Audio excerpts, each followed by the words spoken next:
The Magical Heart, A Tale of Hope and Healing. Once upon a time, in a land filled with shimmering castles and enchanted forests, there lived a wise and kind wizard named Dr. Barnard. Dr. Barnard was no ordinary wizard. He had a special gift for healing and mending broken hearts. In his cozy, candlelit laboratory, he worked tirelessly with his trusted apprentices, using his magical skills to help those in need. One sunny morning, a brave young knight named Louis rode into the village. Louis was strong and courageous, but he had a very sick heart. Despite his valor and strength, he often felt weak and tired. His mother, the queen, was very worried and asked Dr. Barnard to help her beloved son. "Please, Dr. Barnard," she pleaded, her eyes filled with tears. "Can you heal my son's heart and make him strong again?"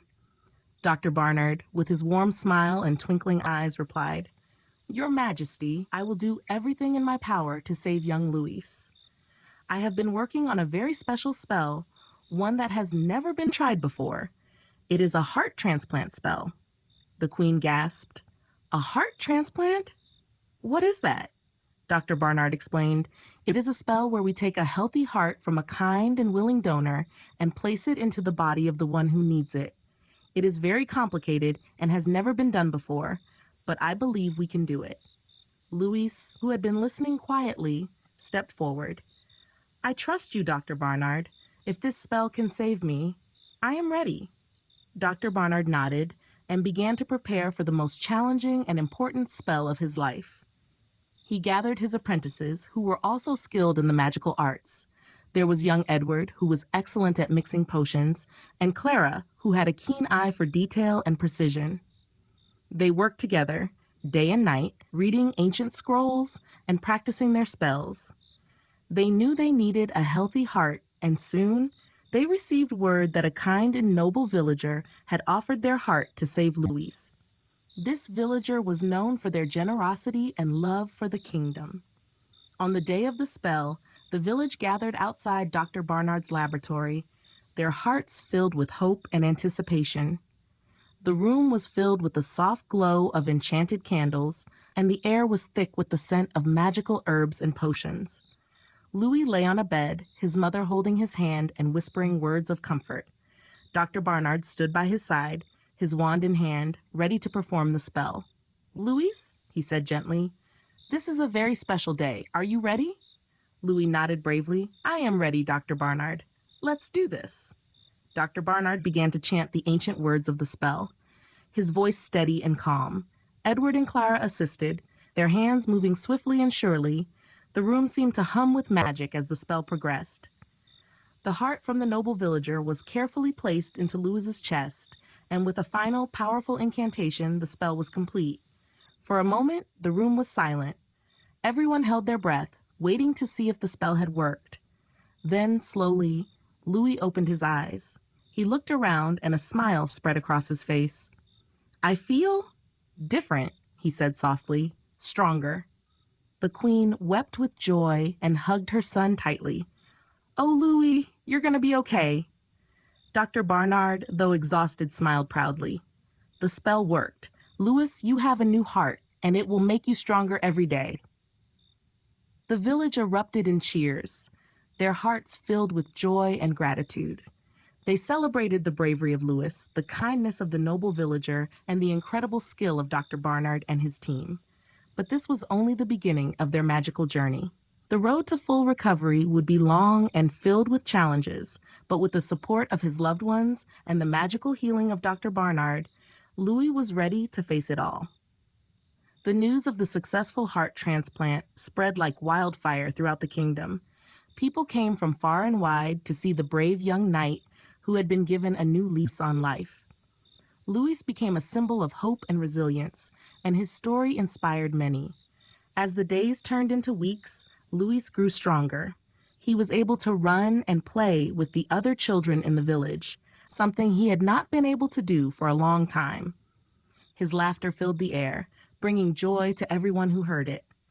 But with every new step he took, there were challenges to overcome. One evening, as the sun set over the kingdom, Dr. Barnard called a meeting with his apprentices, Edward and Clara. "Louis is doing well," he said, but we must ensure his new heart is strong and healthy. We need to create a potion that will help his body accept the new heart and prevent any magical disruptions. Edward nodded thoughtfully. I've been working on a special blend of herbs that might help. We could start with those, Clara added, and I found an ancient recipe in one of the old scrolls. It's a potion for strengthening the heart. We could combine our ideas and create something even more powerful. Dr. Barnard smiled at his apprentices. Excellent, let's get to work. For the next few days, the laboratory was a hive of activity. The team worked tirelessly, mixing potions and testing their effects. The village watched in awe as colorful potions bubbled and brewed, filling the air with their enchanting scents. One afternoon, as Louis was playing with his friends, he suddenly felt a sharp pain in his chest. He stumbled and fell to the ground, clutching his heart.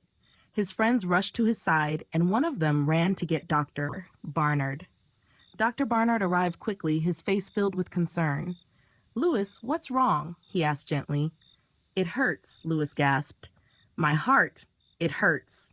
Dr. Barnard examined Louis carefully and realized that the new heart was struggling to adjust. "We must act quickly," he said. "Edward, Clara, bring me the new potion." Edward and Clara rushed to the laboratory and returned with a shimmering bottle filled with the potion they had created. Dr. Barnard poured a few drops into Louis's mouth and waited anxiously. Slowly, the pain in Louis's chest began to subside. He took a deep breath and smiled weakly. "I feel better now," he said. Dr. Barnard sighed with relief. "The potion is working, but we need to make sure you take it regularly to help your new heart grow stronger." From that day on, Louis took the potion every morning and night. He followed Dr. Barnard's instructions carefully, and his strength continued to grow. The village watched in admiration as he became stronger and healthier with each passing day. One bright morning, a grand celebration was held in honor of Louis's recovery. The village square was decorated with colorful banners and flowers, and a feast was prepared with all of Louis's favorite foods. The queen stood proudly beside her son, her heart filled with gratitude. Dr. Barnard and his apprentices were the guests of honor. The queen raised her glass in a toast. "To Dr. Barnard, Edward, and Clara," she declared, "thank you for your tireless efforts and incredible magic. You have given us a miracle, and we will be forever grateful."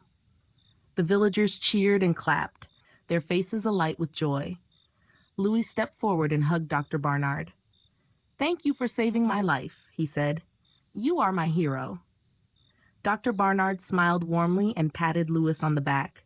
"You are the true hero, Louis. Your bravery and strength have inspired us all." The celebration lasted long into the night, with music, dancing, and laughter filling the air. Louis danced and played with his friends, his heart beating strong and steady. He knew that with the support of his loved ones and the magic of Dr. Barnard, he could face any challenge that came his way. And so, the tale of the first successful heart transplant became a legend in the kingdom. It was a story of hope, courage, and the power of love and magic. Dr. Barnard continued to help those in need, his heart filled with the joy of seeing lives transformed. Louis grew up to become a wise and kind knight, always ready to help others and share his story of hope. The kingdom thrived, and the villagers lived happily ever after, knowing that with courage and magic, anything was possible.